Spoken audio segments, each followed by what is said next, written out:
আসসালামু আলাইকুম সম্মানিত দর্শক, আশা করি আপনারা সবাই ভালো আছেন। আজকে রাসূলুল্লাহ সাল্লাল্লাহু আলাইহি সাল্লামের একটা হাদিস মনে পড়ল। আমাদের নবীজির সময়ে একবার নবীজি বসে আছেন, একজন সাহাবী গিয়ে বলল যে হুজুর, দেশটা মনে হয় নষ্ট হয়ে গেছে। তখন রাসূলুল্লাহ সাল্লাল্লাহু আলাইহি সাল্লাম বললেন হতে পারে। আবার আরেকজন সাহাবী গিয়ে বলল, হুজুর, দেশটা অনেক ভালো চলতেছে। তখন রাসূলুল্লাহ সাল্লাল্লাহু আলাইহি ওয়াসাল্লাম বলল হতে পারে। এইটা আবার আরেকজন সাহাবী তিনি খেয়াল করতে পারছেন যে তিনি দুইবারই হতে পারে বা ঠিক আছে এরকম একটা বিষয় রাসূলুল্লাহ সাল্লাল্লাহু আলাইহি ওয়াসাল্লাম বলছেন। অর্থাৎ আগের যে দুইজন সাহাবী গেছিল তাদের সাথে সহমত পোষণ করছেন। তো যে সাহাবী দূরে থেকে দেখতে পারলো যে তিনি দুইজনের বেলায় সহমত পোষণ করছে, তো রাসূলুল্লাহ সাল্লাল্লাহু আলাইহি ওয়াসাল্লামকে সেই সাহাবী জিজ্ঞেস করলো যে হুজুর, আগের জন আপনাকে বললো যে দেশটা মনে হয় ভালো চলতেছে, আপনি সেটাকে সম্মতি জানিয়ে বললেন যে ঠিক আছে, হতে পারে। পরের জনে বললো যে দেশটা খারাপ চলতেছে, আপনি তখনও বললেন যে হতে পারে।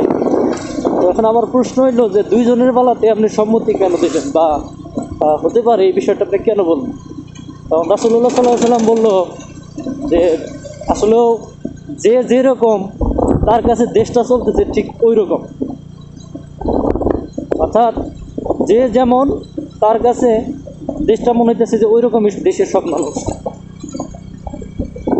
ওই কথা থেকে রাসূলুল্লাহ সাল্লাল্লাহু আলাইহি ওয়াসাল্লামের ওই হাদিসটা থেকে আমি একটা জিনিস রিয়েলাইজ করলাম নিজে। সেটা হচ্ছে যে আসলেও অনেক সময় যে যেরকম তার কাছে দেশটা মনে হয় সেরকম, এরকম নাও হতে পারে। অনেক সময় ভিন্নতাও থাকে। ভিন্নতা থাকে কেন? সেটা হচ্ছে যে আমরা আমাদের বাস্তবিক জীবনে আমরা যদি খেয়াল করি, আমরা দেখতে পাবো যে অনেক সময় আমরা অনেক ভিন্নতা দেখি। অনেক মানুষ দেখতে ভালো হইলেও আসলেও ভালো না, আবার অনেক মানুষ দেখতে খারাপ হইলেও আসলেও খারাপ না। এই যে একটা আমরা ব্যক্তিত্ব মানে একটা ভিন্নতা আমরা যে দেখি, এটা কিন্তু সত্যি চিরাচরিত, এটা সত্যি।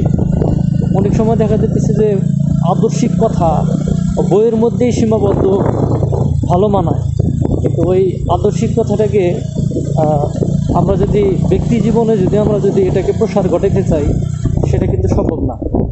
অনেক সময় আমরা দুই চোখে যা দেখি আর বাস্তবে যা ঘটে এটা পুরোটাই কিন্তু ভিন্ন।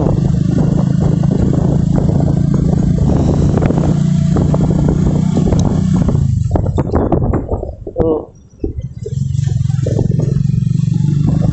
সম্মানিত দর্শক, আমি আমার ব্লগটাকে এখানে শেষ করব। আশা করি আপনাদের ব্লগটা ভালো লেগেছে এবং আমাকে সাপোর্ট করবেন ইনশাল্লাহ। দেখা হবে পরবর্তী কোনো ব্লগে, পরবর্তী কোনো সময়। আসসালামু আলাইকুম ওয়া রাহমাতুল্লাহি ওয়া বারাকাতুহু।